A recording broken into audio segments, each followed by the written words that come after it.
Tips menjadi pemimpin adaptif. Akhir tahun 1990-an menjadi awal kejayaan Nokia di jagat ponsel.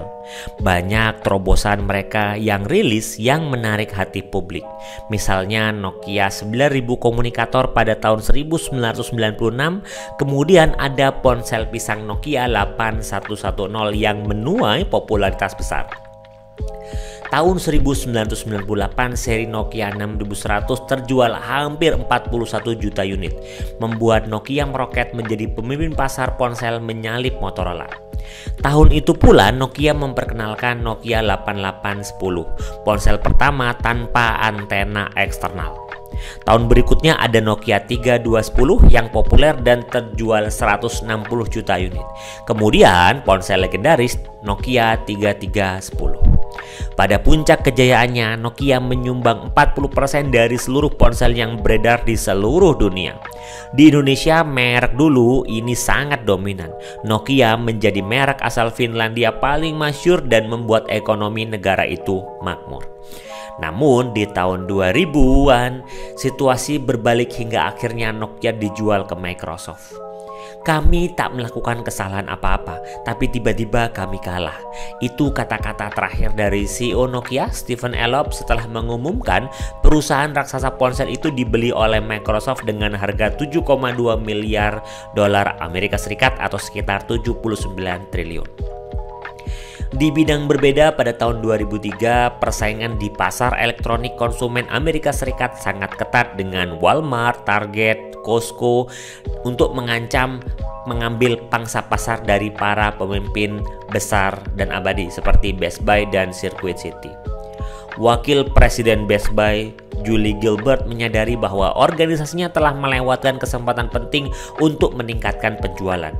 Secara historis, itu berfokus pada pelanggan pria muda dan mengabaikan pengaruh signifikan yang dimiliki wanita di pasar. Mengikuti wawasan ini, Best Buy membuat tokonya lebih menarik bagi pelanggan wanita. Ini seperti melebarkan lorong untuk kereta bayi, melembutkan pencahayaan yang keras, dan menurunkan volume musik latar. 4 tahun kemudian, ia telah mencapai peningkatan pendapatan sebesar 4,4 miliar dolar dari pelanggan wanita. Kenaikan terjadi 11% dalam total pendapatannya yang sebagian besar dikreditkan kepada perubahan strategi Gilbert. Dari kedua kisah kejatuhan dan kebangkitan di atas, yaitu Nokia dan Best Buy, apa yang bisa kita pelajari? Seperti Best Buy, semua bisnis harus beradaptasi dengan lingkungan yang berbeda, baik yang berasal dari perubahan teknologi, harapan pelanggan, undang-undang dan peraturan, atau harapan karyawan. Para pemimpin harus menemukan cara untuk beradaptasi dan memanfaatkan peluang yang dibawa oleh perubahan ini. Jadi, apa cara terbaik untuk melakukan ini? Salah satu strategi yang berguna adalah mengambil pendekatan kepemimpinan adaptif. Dalam video ini kita akan mengeksplorasi apa itu kepemimpinan adaptif dan kita akan memikirkan bagaimana Anda dapat menggunakannya untuk mengelola tantangan tak terduga di lingkungan bisnis Anda. Apa itu kepemimpinan adaptif? Dalam bukunya tahun 1994, di buku Leadership Without Easy Answer, Ron Hayford, seorang profesor Universitas Harvard, menggambarkan kepemimpinan adaptif sebagai seperangkat strategi dan praktik yang dapat Anda gunakan untuk mengatasi rintangan, mencapai perubahan yang berarti, dan beradaptasi dengan lingkungan yang menantang dan kompleks. Hayford mendasarkan teori pada biologi evolusioner dan pengamatan bahwa tumbuhan dan hewan beradaptasi dengan perubahan kondisi dari waktu ke waktu. Mereka menyimpan apa yang penting untuk kelangsungan hidup mereka, sementara hal-hal yang tidak perlu cenderung hilang saat spesies berevolusi.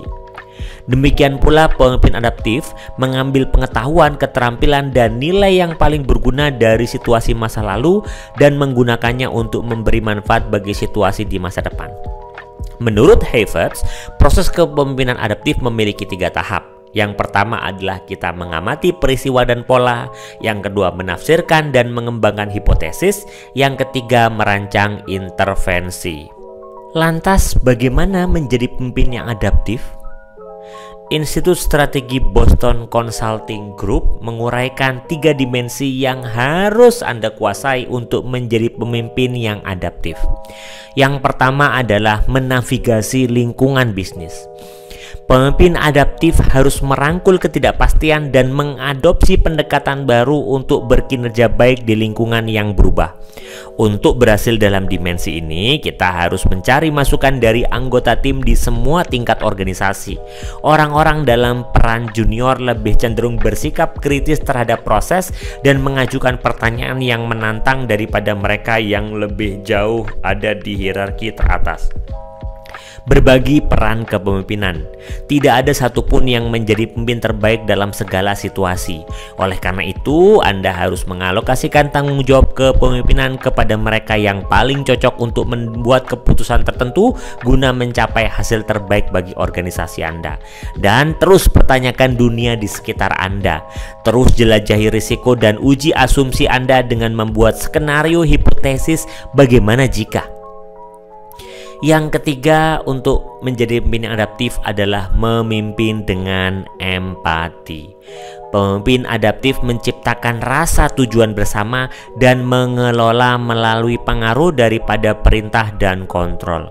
Untuk berhasil dalam dimensi ini, kita harus mengembangkan hubungan baik dengan tim Anda. Sebelum Anda dapat mempengaruhi orang lain, Anda perlu membuat hubungan pribadi dengan mereka. Untuk melakukannya, Anda harus memahami keyakinan, nilai, dan kekhawatiran mereka saat ini. Anda dapat memperkuat ikatan Anda dengan anggota tim Anda dengan meningkatkan kecerdasan emosional Anda. Ciptakan tujuan bersama. Apa tujuan besar yang sedang Anda upayakan?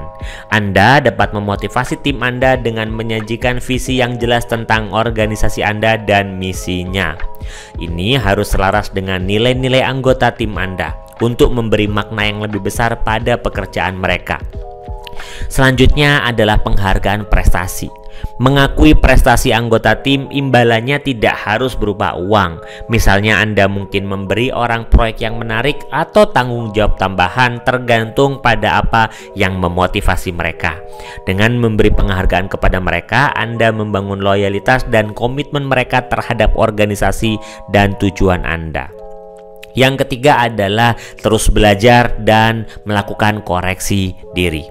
Belajar adalah proses yang dibutuhkan untuk kita beradaptasi. Untuk itu, kita perlu menumbuhkan lingkungan belajar di dalam organisasi. Sebagai bagian dari proses ini, Anda harus mendorong orang untuk memberikan pendapat yang beragam dan menawarkan solusi alternatif. Mereka harus memahami bahwa kegagalan adalah bagian yang dapat diterima dan diharapkan dari pemecahan masalah. Koreksi eksperimen dan uji ide. Eksperimen bisnis membantu Anda menguji ide-ide Anda dan mengumpulkan lebih banyak informasi sebelum Anda memberikan sumber daya yang signifikan untuk sebuah proyek besar. Untuk melakukannya, bekerjalah dengan tim Anda untuk membuat hipotesis, rancang eksperimen Anda, lakukan dan analisis hasilnya. Terkadang Anda dapat mengulangi berdasarkan apa yang telah Anda pelajari hingga Anda menemukan solusi terbaik.